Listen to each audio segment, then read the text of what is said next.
in Dawson City, Yukon to fly in an aircraft that's slowly becoming a dying breed, but still remains in the eyes of AvGeeks everywhere given its classic and rare nature, and the fact it's also the last type in the Boeing Classic series. I am of course talking about the 737-500. With almost 400 of them originally built since the program was launched in 1987, it was a direct replacement for the 737-200 variant, but despite this only 70 of them are actively flying, but that number was as of 2022, and that was 3 years ago, with that number almost definitely going down since then. Now with less than 5 airlines operating the 737-500 on commercial passenger flights in the world, Air North remains the only one left in North America, which is why I had to make the special trip up to here in the Yukon to fly on the type before it's gone.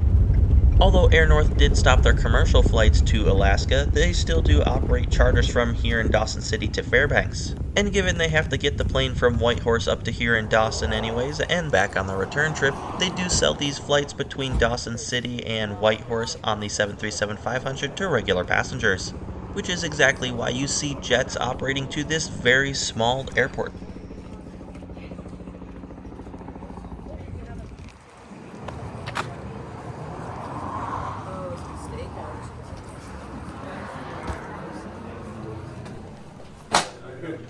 The terminal here in Dawson City is quite cozy, with this being the check-in area and this being the entire rest of the terminal.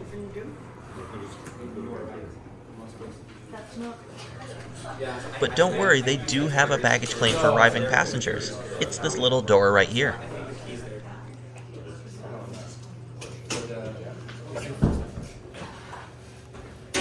The terminal here in Dawson City is not very big, so even for the ATR 42 flights that Air North operates, a lot of people tend to wait out front of the terminal when the weather's nice, as it can get quite crowded in the terminal, especially when the flights overlap with the 737 flights.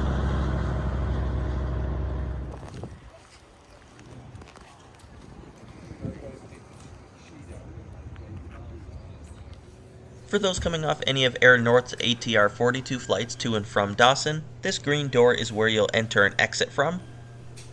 But because of the small ramp space out front, the 737 will not fit next to the terminal. So instead they park it on the other side of the runway where there's a little bit of extra room near the international terminal. My aircraft did arrive from Fairbanks, Alaska, and like I mentioned before, it was parked on the other side of the runway. The plane carries the registration CGANJ and is a Boeing 737-500 that was originally delivered to Aer Lingus in February of 1993 and has flown for a handful of airlines before coming to Air North in August of 2012.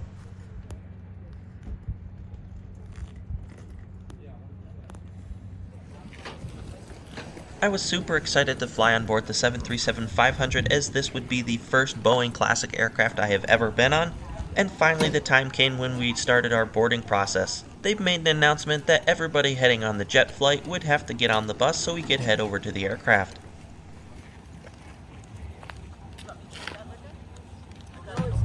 The Boeing 737-500 for Air North has a seating capacity of 122, but for these flights in and out of Dawson City, they do have to weight restrict them to around 90 or so passengers because of the runway length and the surrounding terrain.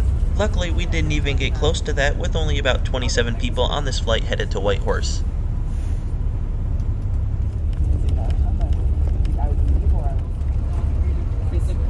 It was only about a 5-minute ride from the terminal to the satellite terminal on board the bus. They did do one final document check before getting on to make sure everybody is exactly who they said they are. Out of the 4 737-500s that Air North does have, 2 of them have winglets and 2 of them do not, and my aircraft today down to Whitehorse is one of the non-winglet aircraft. Hi, good afternoon. It's always so frustrating when you book a window seat and then you get on and there's no window seat. Luckily that is not a problem here with Air North, as they do a really good job with their seat maps of saying which seats have windows and which do not, as you can see here in the seat map from their website. Unless you're on board one of Air North's ATR 42s, there is assigned seating, and I selected a window in the very back of the aircraft, seat 19A. To Whitehorse, remember, if I increase to make it home, so please this one. Curry copies there, Surya Shah, taxi to Dawson, partir de ce moment, les téléphones portables doivent atteindre va devenir jusqu'à ce qu'elle lance ce sujet. Ça peut à l'arrivée si votre appareil électronique glisse entre deux sièges. Ne bougez pas votre fauteuil et laissez pas l'occuper par vous-même. Prévenez immédiatement un agent.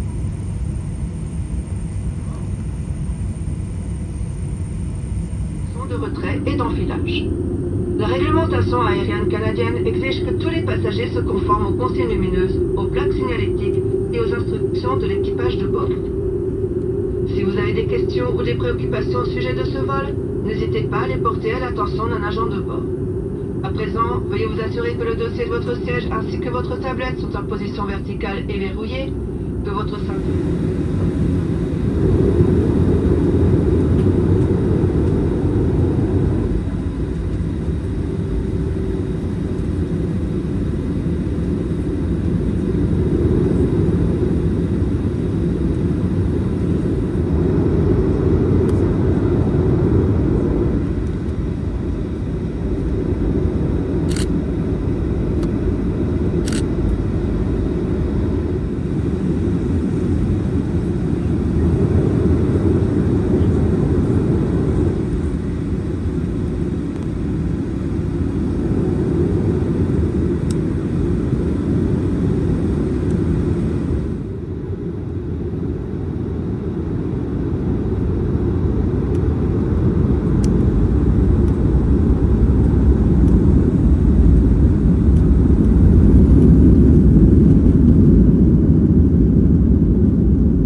weather wasn't as clear as it could have been due to some fires in southern Canada, which is why it's kind of smoky looking. The smoky skies are also the reason there was an ATR in Dawson City at the same time this plane was taking off. That plane was supposed to leave at 8 in the morning, but then got delayed for 5.5 hours due to the intense smoke and low visibility in Whitehorse. I'm 5'4" for reference, and I had a decent amount of space between my knees and the seat in front of me, and there was plenty of room at my feet as well, and even if I had put my bag under my seat, I still would have had tons of room at my feet. In the seat back pocket there was a safety card as well as the in-flight magazine and a sick bag.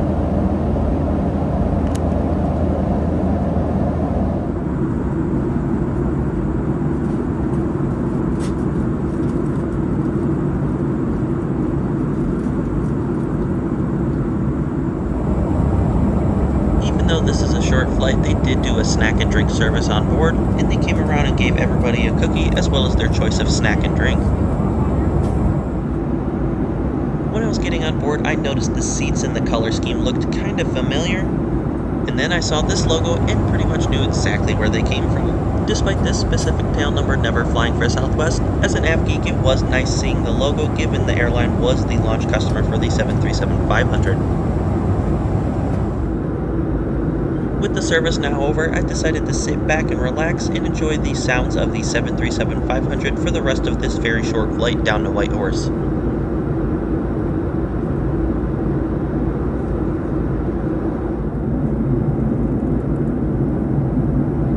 Et maintenant, notre final descend into Whitehorse and descend position easy box, double trains and upright long position easy box.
approximately 2:23 p.m. For your safety as well as safety of other passengers seated around you, please remain seated with your seatbelt securely fastened, carried by your still until the aircraft goes to a complete final.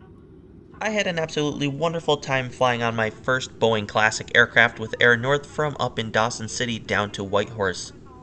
Air North has 4 of these 737-500s in their fleet, so unless you're on one of their longer flights to the eastern part of Canada, there's at least a pretty good chance that you'll end up on one of these classic aircraft. During my time up here in the Yukon, I was able to fly on their inaugural nonstop flight from Toronto, interview their CEO, fly on the ATR, and fly on the 737-500 one more time down to Vancouver. Some of these videos mentioned are already up on my channel, but some of them are coming out soon.